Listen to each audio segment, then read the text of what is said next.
अचिंताय व्यक्त रूपाय निर्गुणाय गुणात्मने समस्त जगदाधार मूर्ते श्री ब्रह्मांडे नमः। तो दोस्तों, हम लोगों ने कुंडली के पहले भाव से लेकर के छठे भाव तक का लगातार अध्ययन कर लिया है। अब हम अध्ययन के दौरान अब कुंडली के सप्तम भाव पर एक विशेष डिस्कशन आप सबके साथ करने जा रहे हैं। कुंडली का जो सातवां घर होता है वो जीवन साथी स्थान होता है। वहीं से आपको अपना सोलमेट पता लगता है एवं भावार्थ भावों फल के अनुसार आप यहीं से व्यापार को भी देख सकते हैं, क्योंकि 10th हाउस माना गया है। तो यहीं से आप चेक कर सकते हैं कि व्यक्ति का विवाह और व्यापार कैसे रहेगा।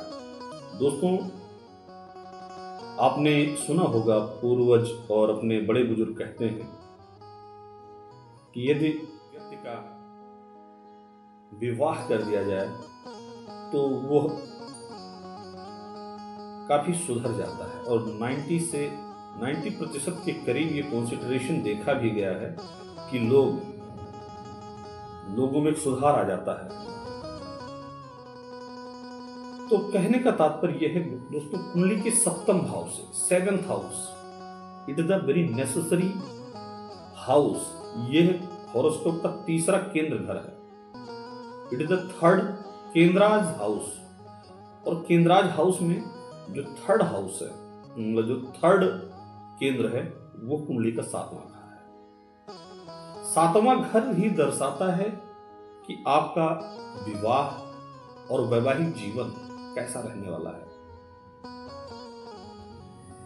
अभी मैं अपनी प्रीलिम्स के दौरान सिर्फ इतना ही बता रहा हूं दोस्तों, बहुत नीचे न जाते हुए सिर्फ यही बताऊंगा कि हॉरोस्कोप के 7th हाउस से आप विवाह की चीजों को देखेंगे और वैवाहिक जीवन को भी यहीं से देखेंगे।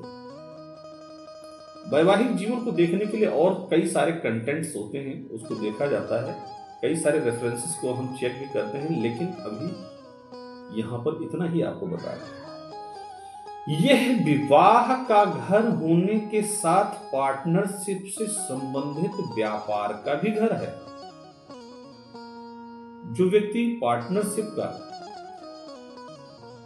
व्यापार करने जा रहे हैं या करने को इच्छुक हैं, उनको इस कुंडली को देखना बहुत ही जरूरी है।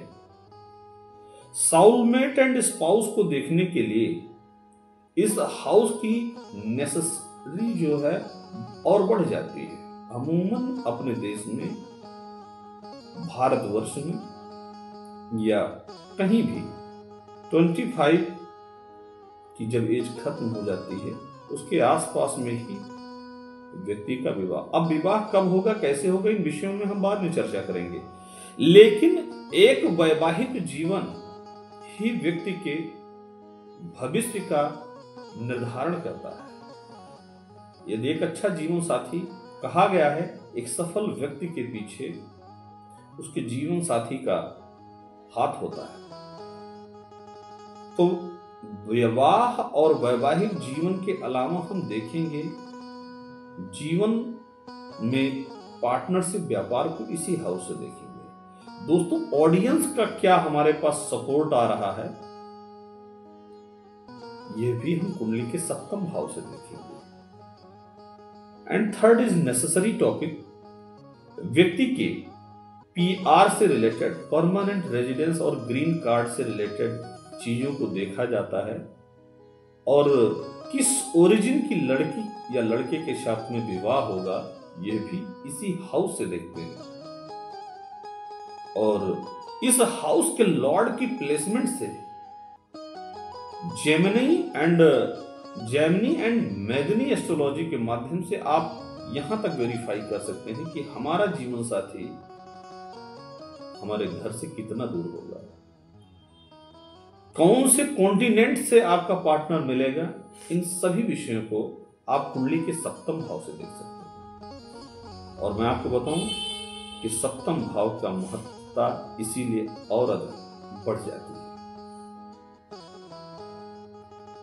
तो सोलमेट आपका कैसा होगा, उसके साथ वैवाहिक जीवन कैसा रहेगा, पार्टनरशिप का व्यापार कैसे चलेगा, और कौन सी दिशा से और किस दशा में आपको जीवन साथी मिलने वाला है, ये सारी चीजें। दोस्तों, दशाओं का बड़ा रोल होता है किसी भी विवाह और वैवाहिक जीवन के लिए। तो जो नेक्स्ट क्लास हमारी चलेगी वो दशाओं से ही रिलेटेड रहेगी। अभी हम प्रथम भाव से सप्तम भाव की यात्रा कर चुके हैं। जब 12 भाव कंप्लीट हो जाएंगे उसके बाद दशाओं का भी एक बड़ा चैप्टर बनाऊंगा, उसको भी आप देखिएगा। थैंक यू सो मच दोस्तों।